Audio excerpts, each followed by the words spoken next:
If you have PCOS and you're trying to get pregnant, or you just want to be a mom in the future, this video is for you.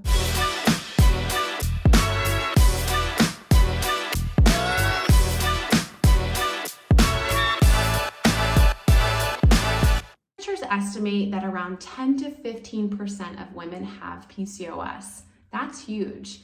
And PCOS is the leading cause of infertility. Why? Well, so many women with PCOS either ovulate irregularly or not at all. And what's essential for getting pregnant? Ovulation. So that can make pregnancy impossible to achieve if you're not ovulating. So many of us maybe in high school or in school sometime when we're growing up, we learn about our periods. We learn what they are, how long they're supposed to last, why we have them. But we really don't learn enough about the real main event of your cycle, which is ovulation. Without ovulation, you don't get a period, and without ovulation, you cannot get pregnant. So let's do a basic run through of your cycle just to set you up to understand the importance of ovulation. And then we'll talk about how to get it back on track if you feel like you're not ovulating regularly. Because again, if we're not ovulating, we can't get pregnant, PCOS or not. So your cycle is separated into 4 phases. You have your first phase, which is menstrual. That's when you're actively bleeding, aka you're on your period. Your second phase is your follicular phase. Now, this is really where estrogen is your dominant hormone, and your body is really gearing up to ovulate. It's trying to get to that ovulation piece. Now, once we do ovulate, that ovulation phase, which is the third phase, is really, really short. It's only 12 to 24 hours. That's it. Once we ovulate, there is no other chance of pregnancy. The shop is closed, and we enter into our 4th and final phase, which is the luteal phase. During this phase, progesterone is the dominant hormone, and this is really what's helping to keep your uterine lining intact, so to keep it from shedding.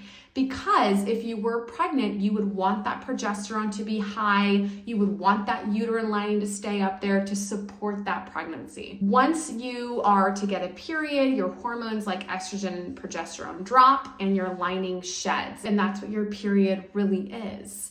So ovulation, once we ovulate, there are only 2 potential outcomes. That's it. Ever. No other outcomes. You're either 1, you get your period, or 2, you're pregnant. That's it. So what's happening if you're not ovulating is you never get that signal to build your lining up because you're not producing progesterone, and you never get that signal to drop it, which is when we get a period. And obviously, if we're not ovulating, we're not maturing and kicking out that ripe egg, which is really what ovulation is. And therefore, we never have a chance of a pregnancy because that egg has to be fertilized, right? And that's where you have to have intercourse at the right time in order for that to happen. Now, a lot of us in school also are kind of misled into the thought that we can get pregnant at any point in time of our cycle. That's false. There is only a specific window called your fertile window when you're able to actually get pregnant. It opens up about 4 to 5 days before ovulation, ends the day after ovulation. So the reason why you can potentially get pregnant having intercourse, several days before ovulation is because sperm actually can live in your reproductive tract for up to 5 days. So that fertile window is typically about 5 to 6 days long. That's it. You can't get pregnant, any time in your cycle. You can't get pregnant the day before your period comes. After you ovulate, no more chance of pregnancy. So how do you know if you're ovulating? If you have a regular period, if you're getting a bleed roughly every 25 to 35 days, within that range, that's a really good indication that you're ovulating. However, it's not a confirmation. There's really only 3 ways to confirm ovulation has happened. The first one is to get an ultrasound in your doctor's office. Now, you're not going to be going in every other day getting an ultrasound throughout your whole cycle to see if you're ovulating. That's a cumbersome way to go about it. Your second option is to track with what's called a BBT thermometer. That stands for basal body temperature thermometer. And what these are little devices. These are not the same thermometers that you use when you're sick, but they're little devices that you track your temperature. Your basal body temperature is the lowest temperature that your body will be, and it tracks your temperature at night, or you can take it in the morning, and you actually can see a spike in your temperature after ovulation. Now, the spike is subtle. We're not walking around all day after we ovulate sweating because we're so hot. It's very subtle, and that's why we need that specific thermometer to pick it up. So you can track with a BBT thermometer. And your third option is to test your progesterone. There's a brand called Proov, P-R-O-O-V. The Proov test you can take after you believe you have ovulated, and you would know that if you were tracking with your BBT thermometer.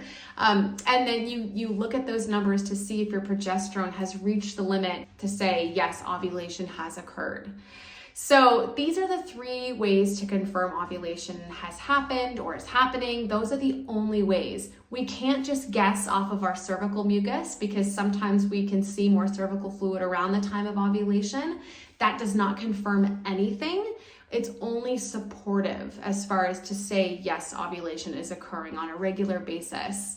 We can't just rely on how we feel, like maybe we feel more outgoing and sociable during ovulation, and then maybe we feel more moody and bloated around before we get our period. We can't just go off of those secondary signs. We really have to confirm that it's happening. If you find out through one of these 3 methods that you're not ovulating on a regular, consistent basis, that means you are experiencing oligo-ovulation or anovulation. So either you're ovulating irregularly or not at all. It's really important to understand why ovulation is not happening for you on a regular basis. And there are many different routes you can go to figure this out. I always recommend starting with lab work. If you can go to your doctor's office and ask for a full hormone panel, also see if you can get a full thyroid panel, get your insulin, your glucose, and your A1C, which are basically indicative of your blood sugar. Get those tested, as well as your iron, vitamin D, vitamin B12, and AMH. All of these are going to be helpful lab markers to see what's going on with your hormones. Is anything out of whack that's potentially causing you to not ovulate or not ovulate regularly? For example, if within that full hormone panel, if your testosterone is high, which is very common in PCOS, that can cause you to not ovulate regularly. So you're going to want to work on lowering that. We'll talk about strategies in a little bit. Another thing that can cause oligo or anovulation is elevated insulin. Blood sugar issues can absolutely contribute to period problems. Another example is if your vitamin D is low. Women with PCOS are chronically deficient in vitamin D, and this can cause period issues. If your thyroid is out of whack, that's a whole separate diagnosis, but that can cause an irregular period as well. Those are just a few examples. So the first step to getting ovulation back is to understanding what's keeping it away, and how do we fix those hormone levels. Make sure that all of your hormones are happy, they're in the right place, they're able to flow at the right time, and onwards with everything that needs to happen to make sure you're getting ovulation and a period on time to open up the chance of even becoming pregnant to begin with. So lab work is number 1. Number 2, once we have an idea of what's causing you to not ovulate, we go from there. Now, Cory, what if I got all my labs done and they're all normal? Well, if you got all of your labs done and they're all normal, you might not actually have PCOS. Typically, we see some blood sugar issues, we see some testosterone issues, but you can also look at stress, because stress for so many women with PCOS is a main driver of our symptoms, especially when it comes to our period problems. So you can also, with lab work, ask for something called DHEAS, and that is indicative of the state of your adrenal health. You can get your cortisol checked, but typically doctors are only looking for things like Cushing's or Addison's, which is basically when we have crazy high or low levels of cortisol, and that's a totally separate diagnosis again. So stress can be operating in under a very stressful state, and it might not always show up crazy high in lab work. So you really want to focus on the health of your adrenals, working on stress management, reducing your overall cortisol, making sure your adrenals are nice and happy with you. That for so many of us can go such a long way in helping some of our period irregularities, like not ovulating. So focusing on that, along with the other pieces, if some of your labs like your testosterone or your insulin is normal, and say you have something like lean PCOS, right, where you might live in a smaller body size and you don't get the same advice of, just lose weight when you go to the doctor with PCOS, but yet you're still having period problems, you're still having period irregularities, I would absolutely look into that DHEAS and that adrenal and stress component, because that might be what's keeping your period problems hanging around. So we've got lab work, considering stress, and then also once we can focus on what hormones are out of whack and if stress is a key player, we get to work on fixing those. So here are some examples that I listed above. If you have elevated androgens, which are our male sex hormones like testosterone, you really want to get those down. You can take something like my Vita PCOS androgen blocker, which is by far my best-selling supplement. It is designed to bring levels of testosterone and other androgens like DHT, DHEAS down. That's a number one that you should be doing. Number two is you really want to focus on your diet and blood sugar regulation, because when our blood sugar is not as balanced as it could be, should be, it actually sends messages down to our ovaries to pump out more androgens like testosterone. That makes symptoms worse, like facial hair, body hair growth, acne, hair loss on the head, weight gain, and irregular periods. You could also add in something like ovasitol, which is another great supplement for blood sugar balance. You could also add in 2 to 3 cups of spearmint tea daily. We have so much research that spearmint tea is helpful in lowering things like testosterone. So if you've got that elevated testosterone, you've got to fix that in order to get your period back on track. If you've got something like elevated blood sugars, you really want to drill down on the dietary side of things. Diet, exercise, and ovasitol are absolutely key to getting your blood sugar regulated and back on track.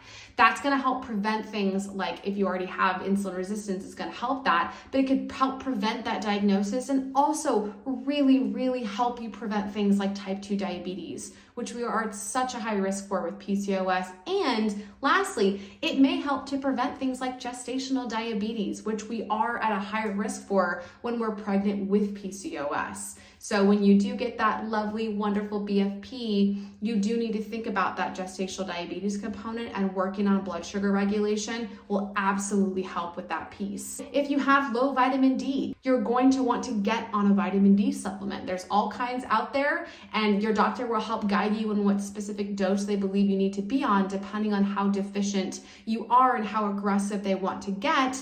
But that can absolutely go such a long way, along with getting in 15 to 20 minutes of sun. You can go on a nice walk if it's sunny out during the day and get some of that vitamin D in, as well as upping your fatty fish and your egg intake. Both of those are great sources of vitamin D that your body can use directly. If you've got a thyroid issue, that's, like I said, that's a whole separate diagnosis, and you're going to probably want to get on some medication for your thyroid that can help with that period irregularity. So really, it just depends on what's driving your period problems and then getting to work on fixing those hormonal levels. If you've got more of the stress component, you really need to prioritize self-care and stress management. I know, easier said than done. And, in this kind of current hustle culture, girl boss culture, it's like a badge of honor that we wear when we say, I'm sorry, I've been so busy. Like, how often do we hear that? I'm so stressed. I was so busy. Sorry, I didn't get to that. I've been so busy. I'm so stressed. My stress level's so high. It is so rampant in our current culture, and it's really toxic to your hormones. So you really need to focus on what brings you peace, what brings you calmness, what brings you tranquility, and how are you going to do more of that to help rescue your hormones. And this can really vary per person, right? Some people gravitate towards meditation and yoga. Some people that drives them crazy and they don't want to do that. It's going to be something different. You really need to sit down and figure out what works well for you. And that might take some experimenting, but once you have that solid self-care routine, the magic happens with your adrenals and your stress levels. For me, I love to be in nature. I find nature to be so incredibly calming and relaxing. I love to walk outside, whether that's walking my dog or just listening to a podcast. I love hikes outside in nature. I also love a really nice warm bubble bath. That's what I find works best for me. So figure out what works well for you and do more of that. Cory, my doctor prescribed letrozole or Clomid. Should I take that? It depends. Taking fertility medication is a totally personal choice, and I support any route you want to go. I just always want women to know with PCOS that it's not their only option. You can work on stimulating ovulation and getting ovulation back on track using simple dietary and lifestyle techniques. That's what I love to teach in my Get Pregnant With PCOS program, which is my signature, super successful program I have been running for years, and so many babies have been born from this program. It truly is my passion to help women with PCOS successfully conceive and have healthy, happy pregnancies, healthy, happy babies, and healthy, happy postpartum periods and beyond. That's not your only option. And then you get into things like IUI and maybe IVF. These things can be incredibly expensive, not just financially, but emotionally, mentally, physically, spiritually. There's been nobody who's ever done IVF who said that was a breeze. And this can be an excellent option for some women, absolutely. And I love that this is an option for us. But again, I also want women to know it's not their only option. If you're not ovulating and you have PCOS and your doctor wants to jump straight to IVF, huge red flag, because they make a ton of money off of IVF, and this is just the way that our healthcare system is set up. They make a ton of money off of IVF, because most of the time fertility assistance is not covered by insurance, and they don't make a dime when somebody works on their diet and their lifestyle. So there are so many tweaks that we can make in order to get you ovulating again and bring that baby home, and you don't always have to just jump straight to IVF. Even though that's an excellent option, it's out there. I love and appreciate that we have it. It's not the only route you can take, and it's certainly not the route for everybody. So outside of ovulation issues, are there any other issues that PCOS can cause when it comes to trying to get pregnant? That's a great question, and there's a big myth in the fertility space, especially with oligo or anovulation, that is, if you ovulate late in your cycle, then that egg is bad quality and you can't get pregnant with it. That's false. As long as you ovulate, you have just as good a chance as anybody else to get pregnant, have a healthy pregnancy, and have a healthy baby. I've had a client ovulate on day 175 and her baby just turned 2. So this is absolutely possible, and as long as we can get you ovulating, you have a solid chance at a pregnancy. The key is to get you ovulating on a semi-consistent, at least semi-consistent or consistent basis, to give you more opportunities within a 12-month time span, than just having maybe 2 shots. Maybe you just ovulate twice in the year. The goal is to have you ovulating more consistently, because every time you ovulate, as long as you have intercourse at the right time, which is just a few days before ovulation and the day of, you have a solid chance at a pregnancy. Aside from that, we have just as good a chance of pregnancy as anybody else. Now, once we get pregnant, we are at a higher risk of miscarriage, gestational diabetes, and preeclampsia. Don't let that scare you. There are so many healthy babies and healthy pregnancies and healthy moms that have PCOS out there. Just because the risk is higher doesn't mean there aren't things that we can do to help to bring that risk down, starting with, again, diet and lifestyle. Even if you are going the route of a fertility medication like Clomid or Femara, letrozole, you can still work on your diet and lifestyle, because those things are going to improve your chances of a healthy pregnancy and healthy baby. And they're also going to improve your chances of conception, whether or not you're actually going with the fertility medication or the IUI or IVF or not. With things like miscarriage, gestational diabetes, and preeclampsia, we can't 100% prevent these things from happening, especially miscarriage. The number one cause of miscarriage is a genetic abnormality, a chromosomal issue. So it's never our fault that we have a miscarriage. And I want to always take the blame and the shame off of moms, because this is not something that you caused, that you did, that you ate or didn't eat and then caused. That's not how it works. However, we do have research that managing and keeping healthy blood sugars can potentially help with miscarriage, gestational diabetes, and preeclampsia. So adopting a healthier PCOS-friendly diet before you even get pregnant is so crucial, helping to potentially prevent any of these complications. And we always want to aim, obviously, for the healthiest pregnancy and baby possible and healthiest mom throughout the process. What are some other supplements you can take in order to successfully conceive with PCOS, have a healthy baby, and a healthy postpartum? Number one, I mentioned earlier, my androgen blocker supplement. If you have elevated testosterone or have had that in the past and have struggled with things like facial hair, body hair, acne, hair loss on the head, weight gain, or irregular periods, that androgen blocker will help to bring your testosterone levels down. Two, if you struggle with stress and you think that this might potentially be impacting your cycle, it really can, myself included, can be the number one driver for so many of us. You really want to get your cortisol levels in check. My Vita PCOS cortisol calmer in conjunction with my Vita PCOS magnesium, this is a dynamic duo. It helps with mood, sleep, anxiety, depression, irritability, really helps to increase your resilience to stress. We can't always control how much stress is in our lives, right? Stress is going to happen. Things are going to pop up. What we can control is how we adapt and respond to that stress. The cortisol calmer and the magnesium help with all of these. And like I mentioned, they are excellent for sleep and really, really good for digestion. If you struggle with gut health, magnesium is my top number one recommendation to help with gut health and digestion problems. Third, Ovasitol. This is an excellent supplement for anybody who has insulin resistance issues, blood sugar regulation issues, and you really want to add that extra insurance policy along with eating a blood sugar friendly diet and exercising regularly, reducing stress. Ovasitol is one of my top PCOS supplement recommendations for that. Lastly, if you deal with cravings and you really want to work further on that blood sugar control piece, you want to make sure you're getting enough protein.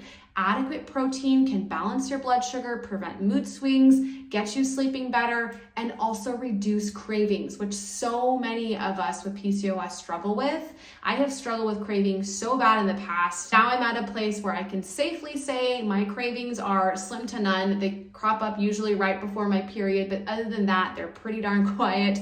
And that's really because I've done so much work in the diet and lifestyle piece. So my Vita PCOS collagen protein, I have a vanilla and a chocolate, are so great to have in between meals. You get almost 10 grams of protein for 40 calories, which is nothing, no added sugar. There's also blood sugar balancing inositol in there, anti-inflammatory turmeric, and super soothing ashwagandha, and they taste so good. That is such a great addition when it comes to your diet to get more protein in. Not only that, collagen supports healthy hair and nail growth and helps to prevent wrinkles and fine lines. So it is an excellent one as well to add in. And of course, a high quality prenatal. My Vita PCOS prenatal is specifically formulated for trying to conceive with PCOS and also pregnancy and postpartum. It has all the good stuff in there when it comes to adequate ample iron, which we need more of, vitamin B12 for more energy, magnesium, calcium, and zinc to help support those healthy androgen levels, and biotin for healthy hair postpartum when a lot of us experience postpartum hair loss. That prenatal is so key. I really believe in taking prenatals and multivitamins because not all of us eat perfectly 100% of the time, myself included, and that prenatal can really act as an insurance policy to make sure we're getting in the nutrients that we need and we are filling in those little gaps of those nutrients that are critical for developing baby and postpartum. I really hope this was helpful for you. Drop me a comment with any questions about pregnancy, fertility, and postpartum with PCOS. I am more than happy to answer them.